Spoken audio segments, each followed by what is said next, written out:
We are back, and the next thing I want to do is add some sound effects to our gate so it's not perfectly silent and kind of creepy. Now, this will cause our Kismet network to become a little bit more complex. So if you're not yet used to placing expression nodes inside of Kismet and connecting them up, don't worry. I'm going to go a step at a time, and this should be real easy to follow. So let's jump into Kismet by clicking the Open Unreal Kismet button in the main toolbar. And what we need is the ability to play back some kind of a sound effect. So I'm just going to pick a blank space here inside of Kismet, right-click, and choose New Action. And we'll come down to Sound. And here is a Play Sound expression. All this does is this takes in a sound cue, and it will play it when it receives an input into the play input area. Very, very easy. Now let's find the sounds that we're going to use. So I'm going to open up the content browser. And let's do a search here. I'm going to click All Assets and make sure my search line is clear. Let me go and expand this out a little bit. I'm going to search for the word door, and then I'm going to check the Sound Cues button. And there are 4 separate sounds here. We have door, metal 03, close start cue, close stop cue, open start cue, and open stop cue. So what these are sounds that will play when a door is starting to open, then when it's fully open, kind of when it slams to its open position, then another sound when it starts to close, and a 4th sound when it reaches its closed position. And if you'd like, you can double click on any one of these and hear the sound itself. So there we go. Now I want to make use of all 4 of these. So let's start off with our open start cue, and I'm just going to close out the content browser for now. I'm going to click on our play sound node here inside of Kismet, and if we take a look, there is a play sound property which is listening out for some sort of a sound cue. With our sound cue selected in the content browser, we can click on the little green arrow for use selected object in content browser, and now we're ready to go. There's just a couple of more steps. One is, of course, to connect something to our play input. The second is to give the sound some sort of attenuation point. We can take this sound effect and actually position it in 3D space, meaning that as the player maybe runs past the door, they can hear that sound move behind them if they have full surround, or if it's even in just its stereo. As they turn their head, they would hear the sound of that door opening past maybe from left channel to right channel. To do this, all we need to do is specify a target object that is in our level from which the sound can be played. We already have the perfect object, which is the gate itself, actually connected into our matinee. We have a couple of options here.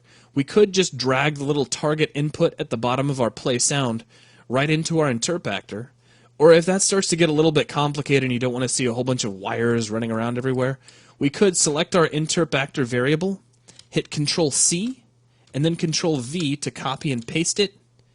And there's no problem with doing this. It doesn't cost like any extra calculation. We can just connect to a separate copy of it if that looks a little neater to you. Now what I'm going to do is take the touched of our trigger and plug that into play. With just that done, let's give this a try. So I'm going to close out Kismet, right click on the floor and choose play from here, and as I run up to the gate, we get a sound. But that's the only sound we get. So let's add a couple more of our other sounds in. I'm going to open Kismet back up, and this is the sound that plays when the door opens. However, just by glancing at it here inside of Kismet, it's not immediately obvious what sound is being played. So what I'm going to do is select our play sound expression, come down to the properties window, and down inside of object comment, I'm going to click. We can add any comment we like. We're going to call this door opening sound and press enter. Now take a look here in Kismet. We actually get a nice little comment telling us exactly what that sound is doing. Excellent. Now I'm going to select both of these nodes, the play sound and the little interpactor variable connected to it. I'm going to hit Control-C and Control-V. Now holding down Control, I'm going to slide these so that they're just beneath the originals. Now we need to set up our second sound effect. So check this out. I'm going to click on our new play sound. Let's first take our object comment, and we're going to change this from door opening sound to door opened sound. Or you could say open complete if you want, but I think that'll work. Now, our play sound property is currently storing the exact same sound cue as our opening sound. So I'm going to click this little magnifying glass button, which is Find Object in Content Browser. And there it is. We're going to switch this to Open Stop Cue, close out the content browser, and click the little green arrow to now use that instead. Cool, so now we're all set up. The last thing we need is to figure out what exactly will trigger this. Well, our door is opening. When the matinee system is done opening the door, it's going to fire something out of the completed output. So let's take completed, and we'll plug that into play. Now let's test this out. So I'll right-click here on the floor, choose play from here. Door opens, and it closes. So that actually took place right on top of each other because I cleared the trigger really fast. Let's slow it down a little. And there you go.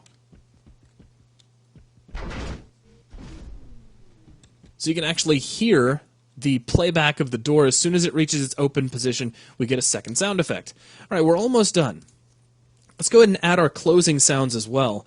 I'm going to grab our door opening sound and its little associated actor. We'll hit Control-C, Control-V again.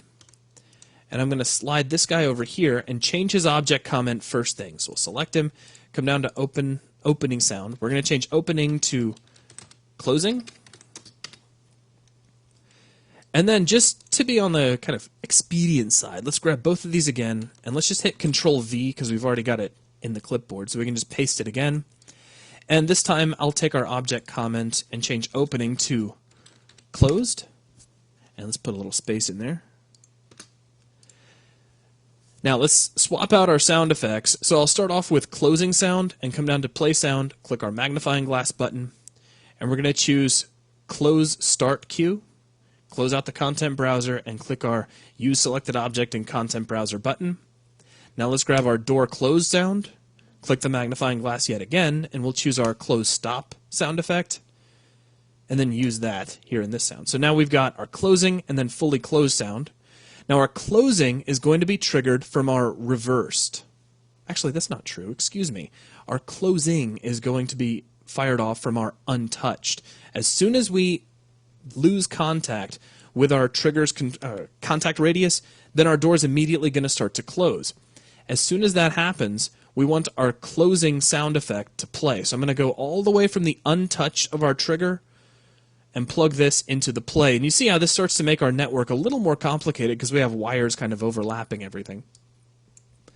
As soon as playback is completed for playing the animation backwards, the reversed output will be fired off. So we're going to take that and plug that into the door close sound. Now with that, let's go ahead and test this out. I'll right-click on the floor, choose play from here, and now let's clear the trigger.